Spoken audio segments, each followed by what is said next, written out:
Boa noite, irmãos. Que a graça e a paz do Senhor Jesus esteja com cada um de vocês nessa noite. Amém?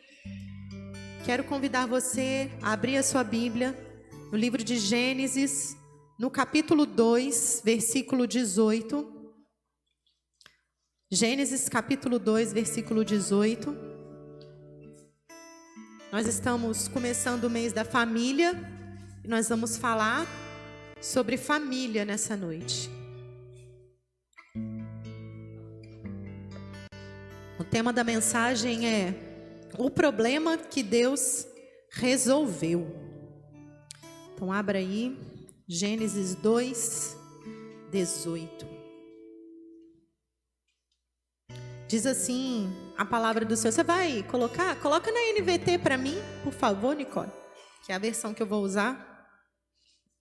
Mas é a mesma coisa, tá, irmãos? Como eu sempre falo, no fundo, as versões são bem parecidas. E diz assim a palavra do Senhor. O Senhor Deus disse: não é bom que o homem esteja sozinho. Farei alguém que o ajude e que o complete. Nicole, você pode, por favor, também colocar agora na Almeida? Não é bom que o homem esteja sozinho. Farei alguém que o ajude e o complete. E na versão Almeida vai dizer assim, ó, não é bom. Aquela outra que estava mesmo anterior. Não pode ser essa, tá bom, mesma coisa. Não é bom que o homem esteja só. Far-lhe-ei uma auxiliadora que lhe seja idônea. E nessa noite eu quero pensar com você sobre um problema que Deus resolveu.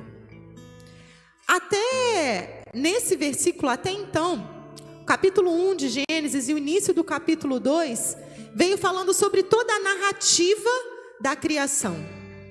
E eu não sei você, mas eu amo ler a história da criação.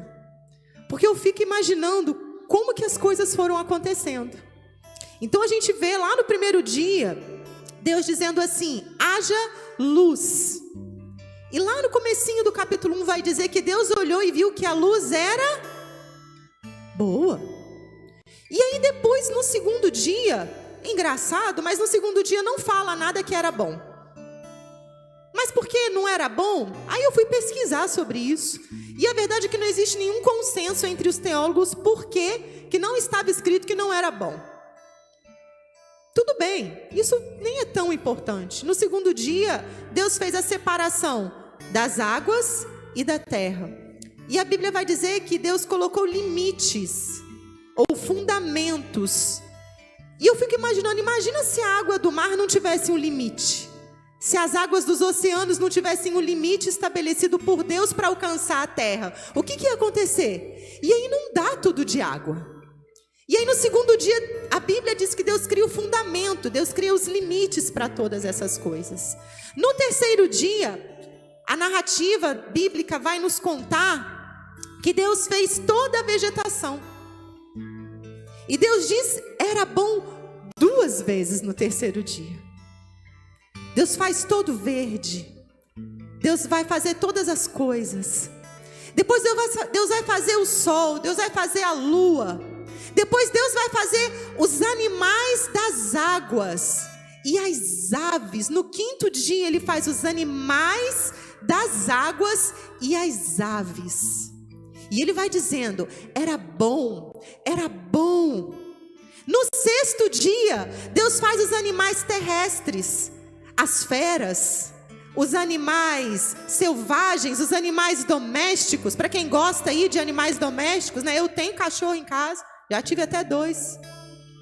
Mas para quem gosta de cachorrinho, foi no 6º dia que Deus fez seu bichinho de estimação. E eu fico imaginando Deus fazendo cada bichinho. Cadê a Ellen? A Ellen que gosta dos bichinhos, né? Cadê o Juca? O Juca tá lá. E Deus fazendo cada raça, cada espécie, cada detalhe da criação, irmãos. Deus foi muito detalhista em tudo que Ele fez. E aí Deus disse que era bom. Só que depois Ele vem e faz o homem. E Ele fala, o verso que todos nós conhecemos, façamos o homem à nossa imagem, à nossa semelhança. Diferente de toda a outra criação, de todos os outros tipos de criação que Deus já tinha feito, Deus faz algo semelhante a Ele, com a imagem dEle. E a Bíblia vai dizer que Deus faz o homem do pó da terra, do barro. E Ele faz macho e fêmea, homem e mulher. Lá no capítulo 1 está tudo isso descrito. E aí lá no finalzinho vai dizer assim, que Deus, quando olha tudo, Ele viu que era muito bom. Então estava tudo perfeito. Estava tudo ótimo. No 7º dia Deus santifica o dia, Deus descansa. E Deus, eu fico imaginando Deus olhando para aquela beleza toda criada e falando, como isso tudo é bom. E eu fico imaginando, irmãos, eu falo que eu gosto de ler porque eu imagino. Deus colocando o verde nas montanhas, o azul no céu, o amarelo no sol. Deus fazendo o pôr do sol com todas as cores. Essa semana eu estava voltando para casa e eu estava observando o pôr do sol. E o pôr do sol estava amarelo com lilás.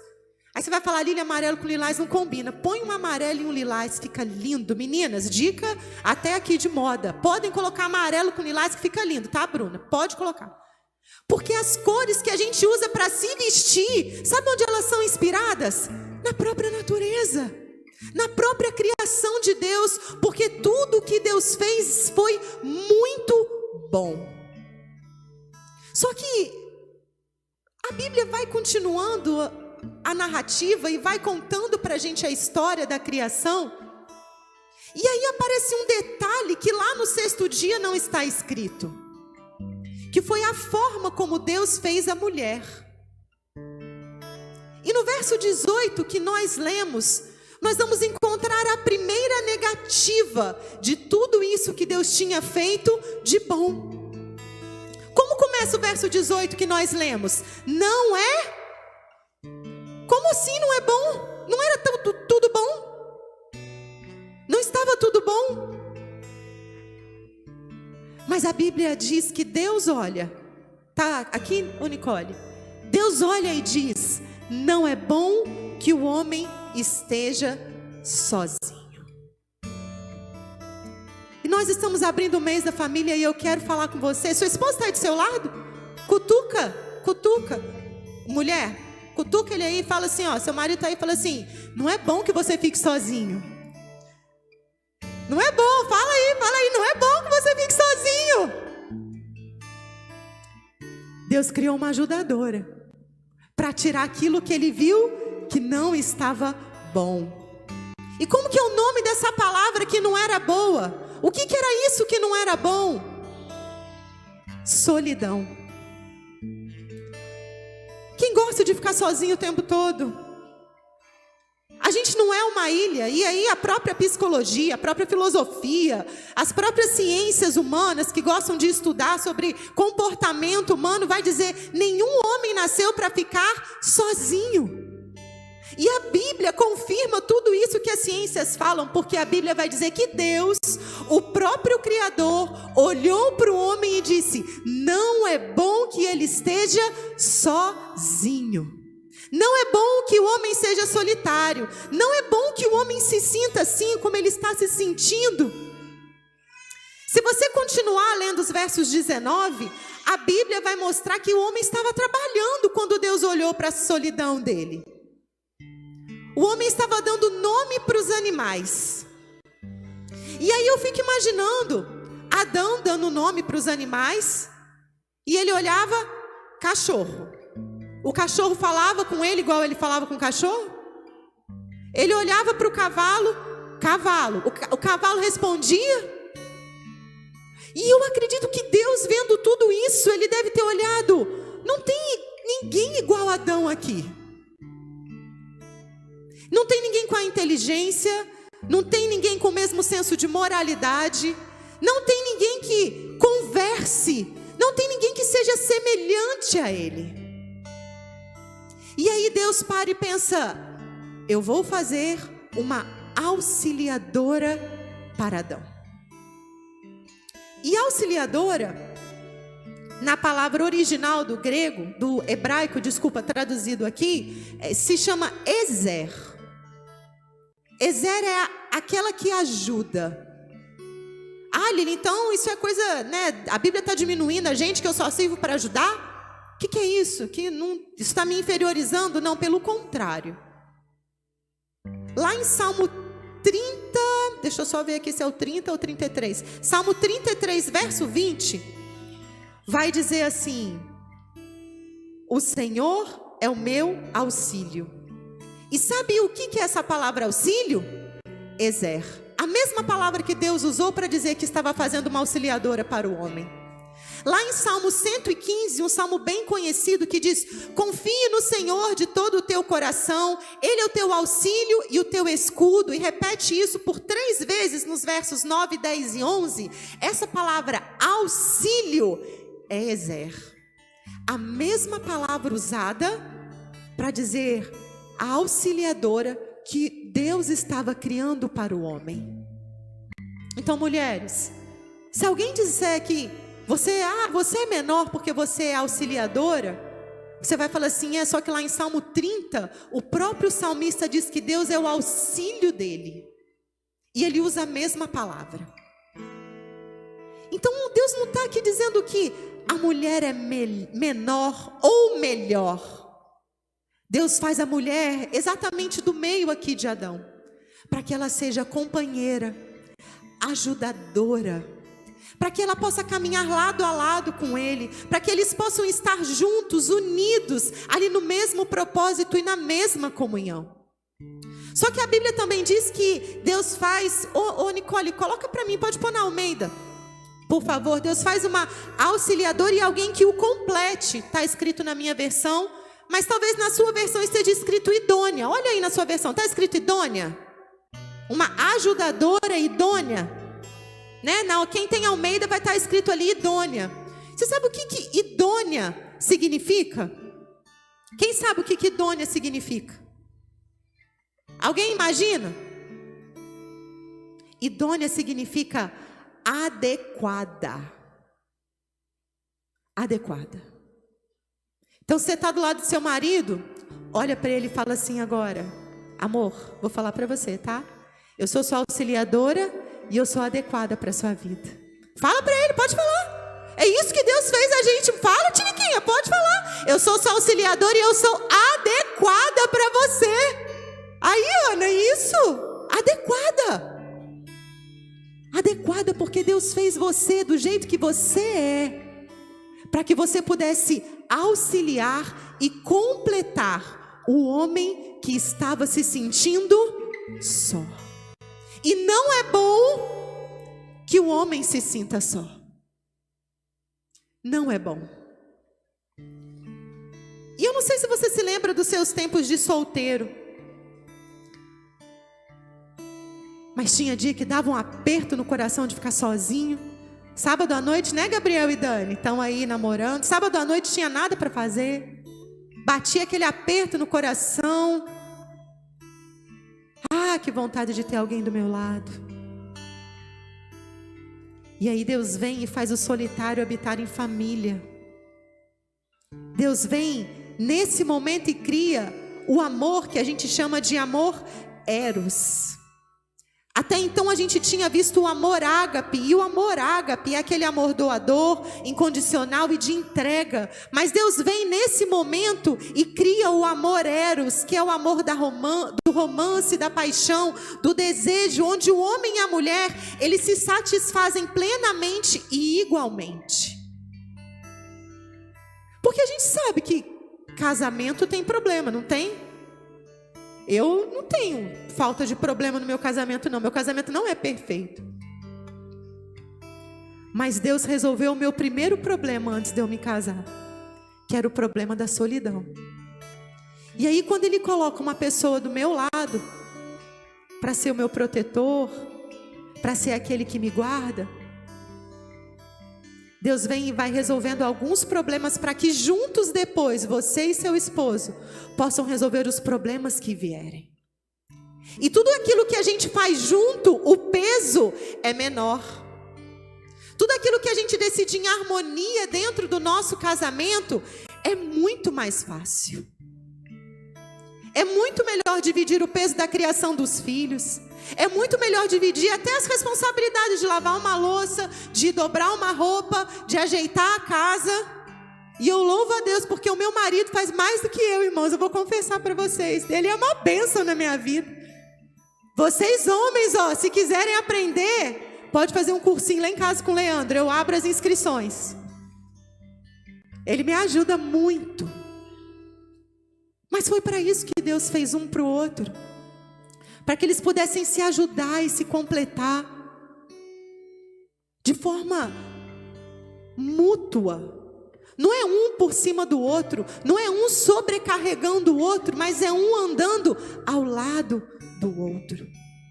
Juntos. Sempre. Para que eles se correspondessem em inteligência, em personalidade, em ética, em moralidade, mas principalmente em espiritualidade. Porque os outros seres vivos da criação não tinham recebido o sopro do fôlego de vida que Adão até então tinha recebido. E esse texto me ensina 3 lições sobre o problema da solidão que Deus resolveu. A primeira lição que eu aprendo desse texto é que Deus traz companheiros adequados para a nossa vida. Ah, Lília, mas meu casamento é difícil, você não conhece meu esposo. Você não sabe. A Bíblia diz que somos adequadas para nosso marido. Será que talvez não seja você que esteja com o coração um pouquinho duro demais e não queira mudar aquilo que precisa? Eu tenho aprendido, sabe, meus irmãos, que antes de eu reclamar, eu preciso olhar para mim mesma. Antes de eu falar mal do meu marido e daquilo que ele não faz, eu preciso fazer melhor. Eu preciso corrigir os meus erros, eu preciso fazer mais, para depois eu começar a cobrar aquilo, sabe, que eu estou reclamando, aquilo que está me incomodando. E eu quero dar uma palavra para as mulheres que estão aqui nessa noite, para as casadas e para as solteiras. Ah, ele está falando para casado não, para quem é solteiro, aprende o que você vai ter que fazer quando você vai casar, que você vai evitar erro. A mulher, a Bíblia diz que a mulher sábia, ela edifica o lar. E desde que eu me casei, eu aprendi que nós mulheres temos uma grande responsabilidade de controlar toda a emoção dentro do casamento. Porque quando eu estou naqueles dias nervosa, brava, irritada, perco a paciência com o Leandro, com as crianças, tudo lá em casa vai ficando ruim, vai ficando ruim, vai ficando ruim. Agora quando eu estou num dia bom, quando eu estou ali em oração, quando eu estou sempre na presença de Deus, buscando a Deus, as coisas vão fluindo. Então existe uma grande responsabilidade sobre a nossa vida, mulher. Eu quero que você pense, está brigando muito com seu marido? Mas é porque ele está fazendo? Para de falar o que ele faz, olha para a sua vida. O que você está fazendo que pode estar causando mal dentro do seu próprio casamento? Talvez a forma como você fala. Talvez o jeito que você use as palavras. A gente pode falar tudo que a gente quer, mas com cuidado, com amor. A gente pode falar, poxa marido, essa toalha, esse sapato, essa meia. Mas se você for de forma ríspida, você vai criar uma briga dentro da sua casa. Agora, se você falar de uma forma amorosa, cuidadosa, poxa, me ajuda a arrumar essa casa também. Você pode me ajudar a organizar as coisas? Eu não estou dando conta sozinho, eu preciso de uma ajuda. Será que eu posso contar com você? Ao invés de você falar, tira essa merda aqui. Você pode falar. O negócio é o como você fala. Porque o como você fala pode edificar ou pode destruir totalmente o seu lar. Totalmente. E Deus, quando faz toda a criação, Deus fala que era tudo bom. Então, Deus fez a gente de forma boa. Não foi de forma ruim. Essa é a primeira lição. Nós somos adequadas. Você, marido, é adequado para o seu casamento, para guardar, para proteger, para cuidar da sua esposa. Até porque a Bíblia manda você amar a sua esposa assim como Cristo amou a igreja e se amou e se entregou por ela. Se nós mulheres temos nossas responsabilidades de edificar a casa, você tem responsabilidade, esposo, de ser o sustento, de amar além de. Porque foi assim que Deus amou a gente. Deus amou a gente além dos nossos pecados, além das nossas falhas, além das nossas transgressões. Então você, marido, tem que amar a sua mulher além da TPM, além do dia que ela reclama da meia, além do dia que ela fala que você não está ajudando, além de. E sabe o que isso causa dentro de um casamento? Reciprocidade. Porque um vai ficando mais perto do outro, um vai ficando mais junto do outro. E a Bíblia vai dizer que é melhor construir as coisas juntos do que separado. É melhor serem dois do que um, porque tem mais valia o seu trabalho. Então nós somos adequados para o nosso casamento. Nós somos adequados para a vida a dois. Foi isso que Deus fez. A segunda lição que eu tiro desse versículo é que além de sermos adequados, Deus, Ele não fica indiferente diante das nossas necessidades mais profundas. Você viu Adão pedindo uma esposa para Deus? Adão chega e fala assim: estou sozinho, Deus, então faz alguma coisa aí para que isso que eu estou sentindo aqui vá embora. Adão pede alguma coisa para Deus, sim ou não? Vocês estão aí, gente? Sim ou não? Ah, tá, achei que vocês estavam dormindo. Adão não pede nada para Deus, mas a Bíblia diz que Deus observa e percebe que não estava bom ele sozinho. Deus observa todos os detalhes da sua vida. Deus não está indiferente diante daquilo que você sente no mais profundo da sua alma, do seu ser. Deus sabe aquilo que se passa dentro do seu coração e Ele está sempre pronto para poder te ajudar na sua maior necessidade. Deus se importa com você. Deus se importa com aquilo que você sente. Deus se importa com aquilo que você pensa. Deus se importa com aquilo que você faz. Deus se importa com seus problemas. Deus se importa. Mas quantas vezes na caminhada da vida a gente acha que Deus esqueceu da gente? Quantas vezes durante os problemas do casamento a gente olha e pensa assim: o que eu estou fazendo da minha vida?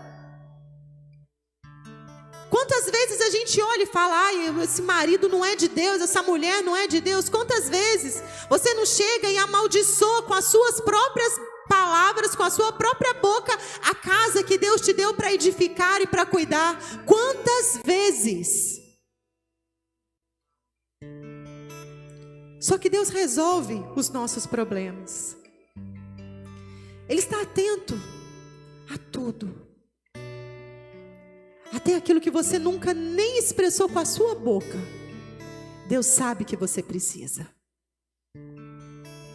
Lá no livro de Tiago, no capítulo 1, verso 17, diz que toda boa dádiva, todo dom perfeito vem do alto, do Pai das luzes, e que não há nenhuma sombra nem variação. O mesmo Deus que viu a solidão de Adão lá no Éden, é o mesmo Deus que enxerga o mais profundo do seu ser hoje. E a terceira lição que eu aprendo está lá no verso 23, onde Adão vai dizer assim: esta afinal é a mulher, ou finalmente, como diz aqui na minha versão, finalmente, exclama o homem, ela é osso dos meus ossos e carne da minha carne. Na opinião do homem, na opinião de Adão, A obra mais perfeita da criação de Deus foi a própria mulher. Foi a própria mulher. E pensando nessas 3 lições que a gente aprende desse texto, eu quero te levar a uma pequena reflexão hoje. Como está o seu casamento? Quantos anos você tem de casado? Pensa aí. 10, 20, 30, 40, 50? Não importa. O que importa é que Deus fez você e a sua esposa adequados um para o outro. Adequados. Deus, Ele hoje, Ele quer olhar o mais profundo da sua necessidade para poder te ajudar a resolver o problema que talvez você esteja passando. Irmãos, a gente sabe que vida a 2 não é fácil. Cada um vem de um jeito, cada um vem de uma família, cada um tem princípios, cada um aprendeu uma coisa. E aí quando junta 2 coisas diferentes até eles se amoldarem na mesma forma para formar ali a família e constituir, a gente vai passar alguns problemas. Talvez de personalidade, de adaptação. Mas eu aprendo com esse texto que esse é o menor dos problemas. Porque o maior problema, que era a solidão, Deus já resolveu.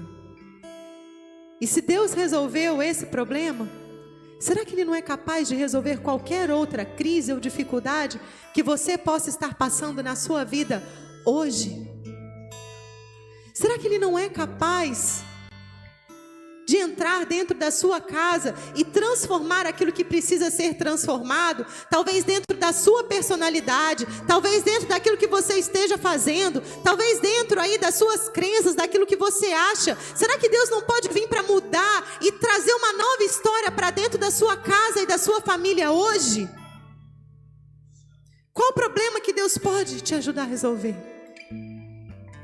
Qual a maior necessidade que você tem hoje, que você pode colocar diante desse Deus agora? Lília, mas eu não sou casada. Então coloca a sua necessidade como pessoa.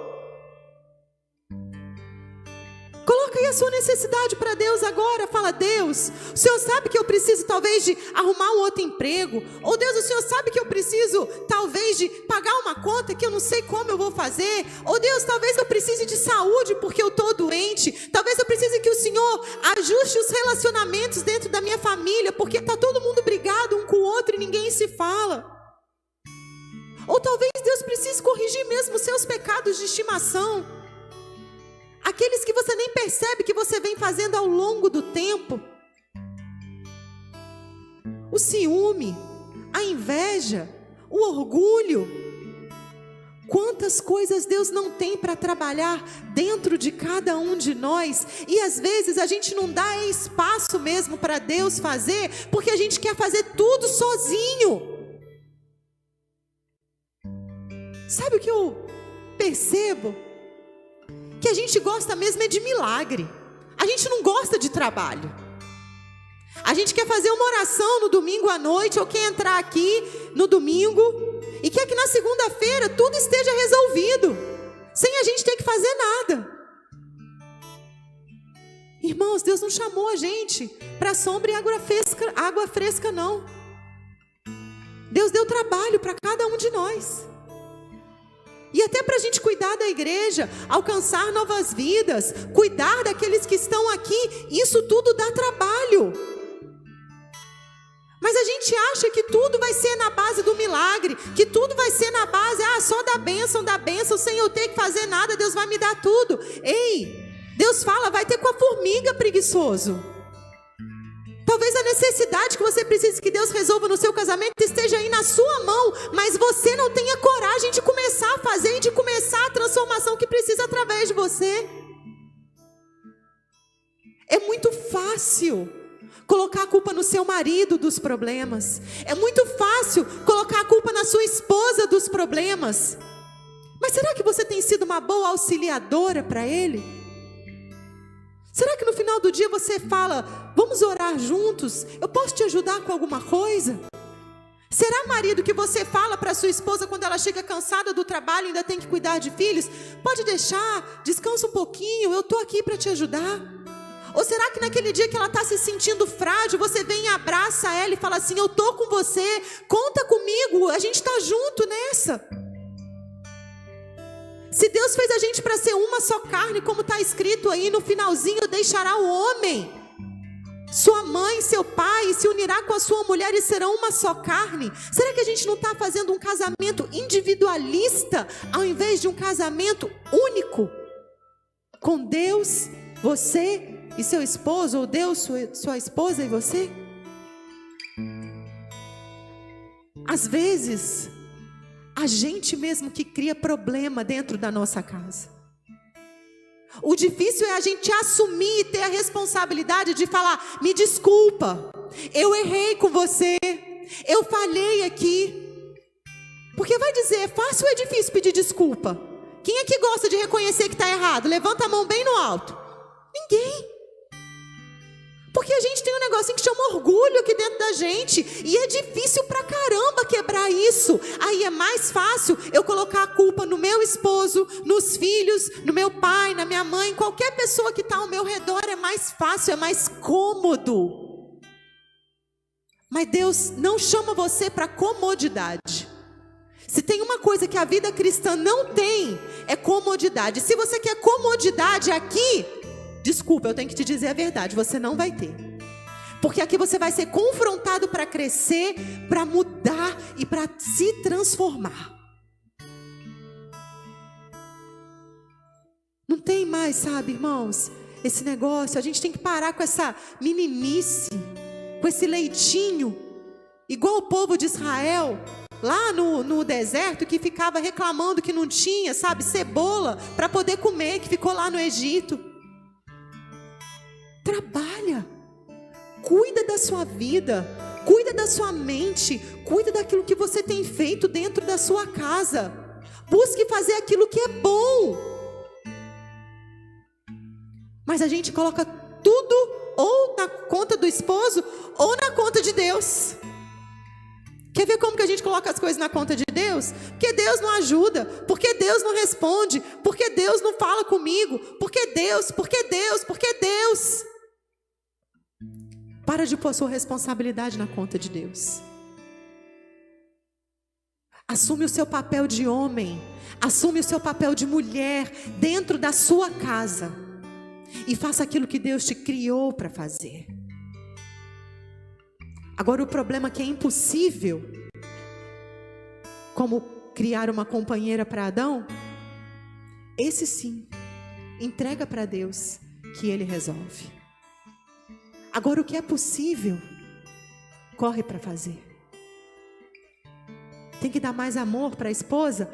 Corre para dar mais amor, além de. Grave isso, homem, você tem que amar além de. Mulher, você edifica a sua casa. Como está a sua casa hoje? Como está o seu lar? Como estão as emoções dentro da sua casa? Lá tem paz?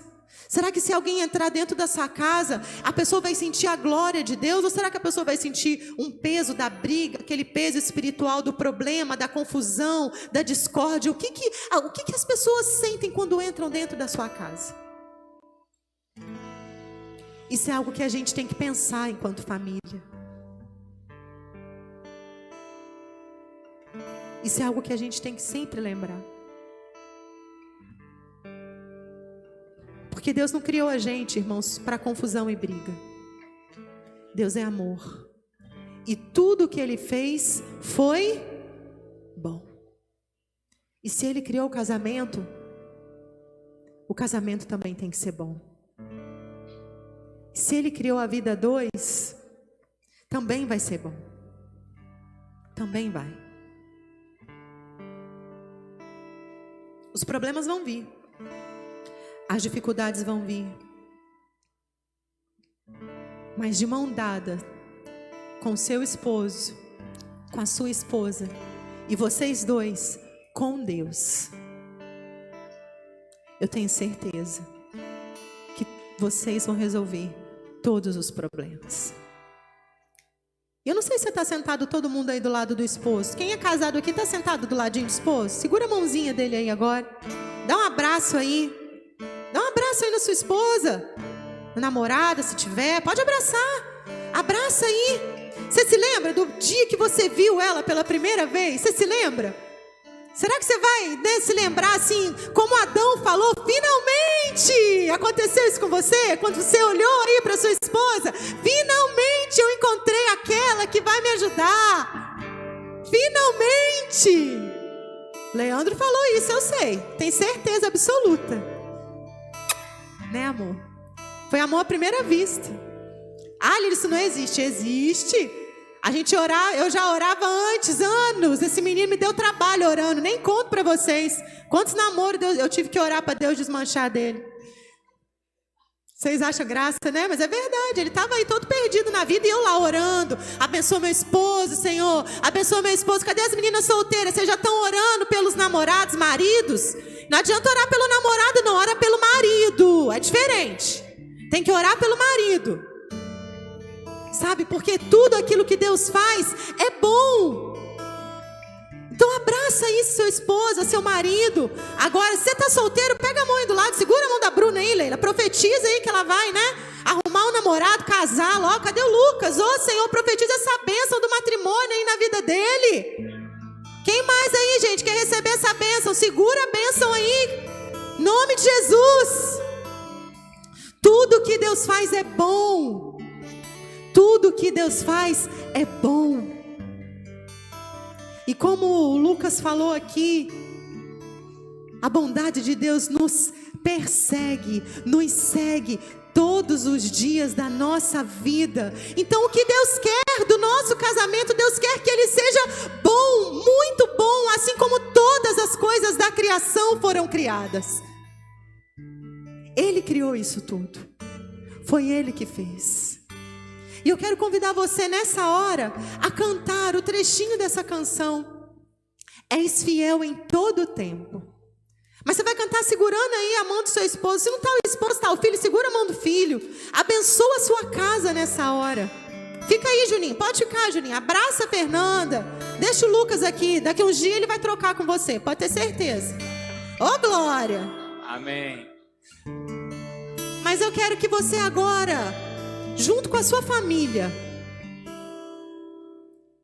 cante isso e declare, profetize isso sobre a sua casa, independente dos problemas, das dores, das dificuldades. Ô Stefano, eu estou vendo o Márcio, seu marido, sozinho, não acredito nisso. Vai lá, Marcinho, senta do lado da Estefânia, em nome de Jesus, abraça essa moça bonita com esses olhos verdes. És fiel em todo o tempo, Senhor. Você vai profetizar isso sobre a sua casa agora. E você vai profetizar: a bondade de Deus vai alcançar o meu lar. A bondade de Deus vai alcançar a vida dos meus filhos. A bondade de Deus vai alcançar todas as minhas gerações. Deus, nós declaramos a Tua palavra, Pai. E na Tua palavra há poder e nela habita toda a verdade, Senhor. Então, Pai, nós abençoamos pela Tua palavra a nossa casa, o nosso casamento, os nossos cônjuges, Pai, os nossos filhos, Deus, as nossas finanças, Pai, o nosso trabalho, Deus, toda a nossa vida profissional, Pai, nós abençoamos cada mãe, cada pai, dê sabedoria vinda do céu, Deus, para que possamos criar e educar os nossos filhos. Abençoamos os avós nessa hora, que eles sejam homens e mulheres sábios, oh Senhor Deus, para que a sabedoria e o conhecimento deles possa passar de geração em geração e até 1000 gerações e para sempre e sempre, Senhor. Que o Senhor abençoe a sua casa, a sua família nessa hora. Que essa semana seja uma semana de paz, de bênção e até de resposta. Que o perdão, que o amor de Deus possa invadir a sua vida e a sua família hoje. E que todo lar laço de intriga, de briga, de discórdia seja desfeito agora em nome de Jesus. Que você possa ir para a sua casa desfrutando da verdadeira paz. Em nome de Jesus. Você pode aplaudir ao nosso Deus Criador, que é sempre bom. Aleluia! Glória a Deus, glória a Deus.